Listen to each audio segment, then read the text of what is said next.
Hi everyone, I hope that you are all having a great day. In this next blog audio podcast episode is based off of my studies during my college coursework in the ABA program and also based on my professional experiences working with autistic clients as a registered behavior technician.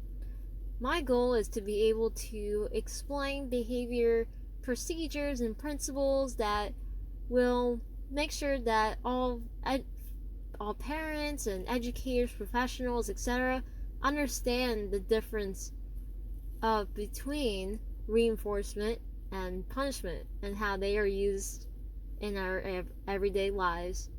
So, this blog story is called Reinforcement versus Punishment. Did you know we use reinforcement and punishment all the time, not just in ABA therapy? Reinforcement and punishment are used everywhere to shape our own behaviors. In the ABA therapy sessions with autistic clients, reinforcement is used more so than punishment because behavior analysts and RBTs, which are registered behavior technicians, are focused on strengthening behaviors that are beneficial in an autistic individual's life, such as social, communication, and daily living skills. Punishment teaches what kind of behaviors not to use daily.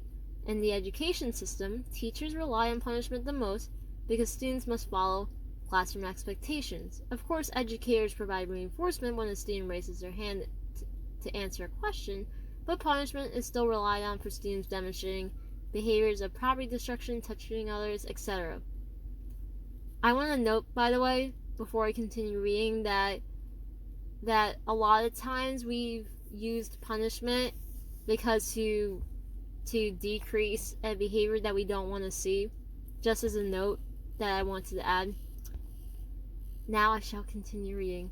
As an autistic RBT who graduated last year with a bachelor's degree in psychology with concentration in ABA, I will break down the difference between reinforcement and punishment deeper. Here's a little visual of the difference between with reinforcement and punishment, whether positive or negative. There are two types of reinforcement, positive and negative.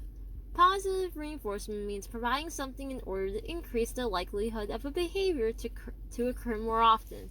For example, my parents used to give an allowance after I would complete my chores for the day at home during my middle school years.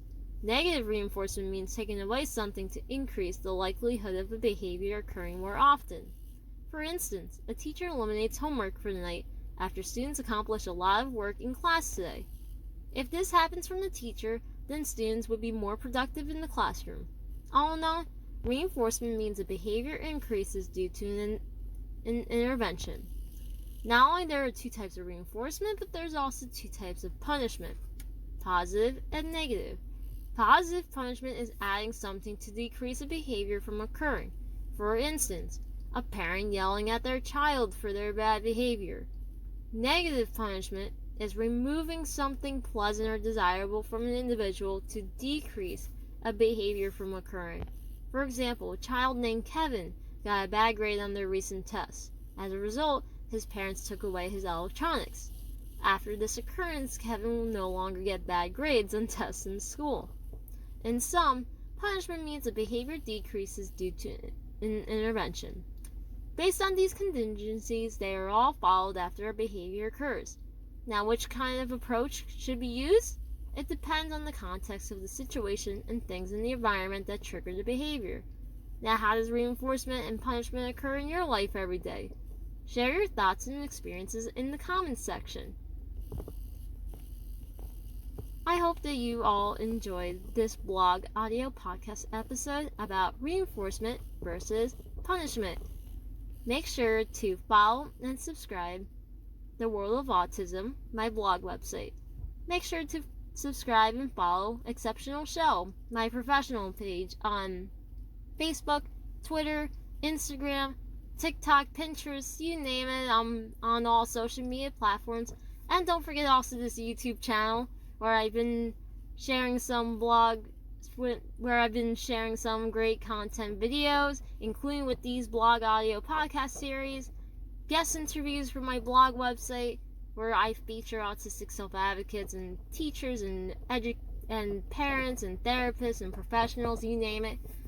I've been doing that, and that's all for today. So make sure that you guys check everything out. Go ahead, rate, and subscribe. Thank you.